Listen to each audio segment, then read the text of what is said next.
یوسف علیہ السلام اللہ تعالیٰ کے نبی تھے۔ آپ کا ذکر بائبل میں بھی ملتا ہے۔ آپ یعقوب علیہ السلام کے بیٹے تھے۔ آپ کا تعلق انبیاء علیہ السلام کے خاندان سے تھا۔ 11 سال کی عمر سے ہی نبی ہونے کے آثار واضح ہونے لگے۔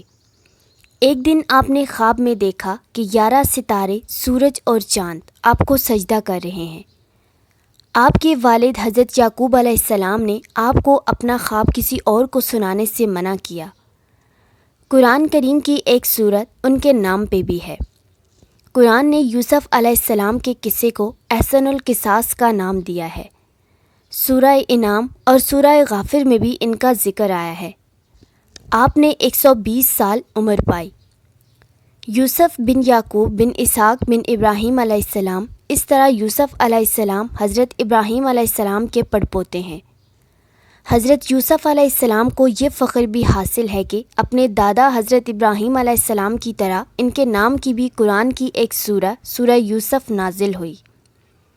قرآن کریم نے یوسف علیہ السلام کے واقعہ میں جس قدر نوعیت کے اعتبار سے دلکش اور زمانہ عروج و زوال کی زندہ یادگار ہے، یہ ایک فرد کے ذریعے قوموں کے بننے، بگڑنے، گرنے اور ابھرنے کی ایسی بولتی ہوئی تصویر ہے جو کسی تشریح و توضیح کی محتاج نہیں۔ حضرت یعقوب علیہ السلام کے کل 12 بیٹے تھے۔ ان میں سے ہر لڑکا صاحب اولاد ہوا اور سب کے خاندان خوب پھیلے پھولے۔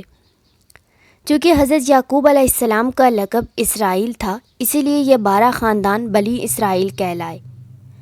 ان 12 بیٹوں میں سے 10 بیٹے یعقوب علیہ السلام کی پہلی بیوی لیا بنت لیان کے بدن سے تھے۔ ان کی وفات کے بعد یعقوب علیہ السلام نے لیا کی بہن راحیل بنت لیان سے نکاح کر لیا۔ ان کے بدن سے 2 لڑکے یوسف علیہ السلام اور نبی بنیامین حضرت یوسف علیہ السلام کے حقیقی بھائی تھے۔ حضرت یوسف علیہ السلام کی والدہ راحیل کا انتقال بھی ان کے بچپن میں بنیامین کی ولادت کے وقت ہو گیا تھا۔